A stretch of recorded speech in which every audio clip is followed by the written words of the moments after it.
Ayon sa environmentalist na si Jed Ginto, 3 taon nang may water crisis sa kanilang lalawigan dahil sa Joint Venture Agreement o JVA ng Camarines Norte Water District o CNWD sa isang private water utility company.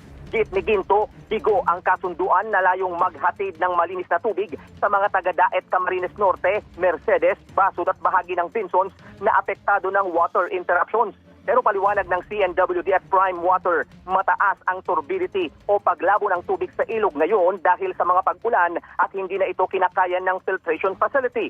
Bilang solusyon, pumayag ang Kapitolyo na magtayo ng sedimentation pond, ang isa pang kumpanya na magbebenta ng bulk water na mabilis na mapifilter, pero April 2025 pa umano ito matatapos.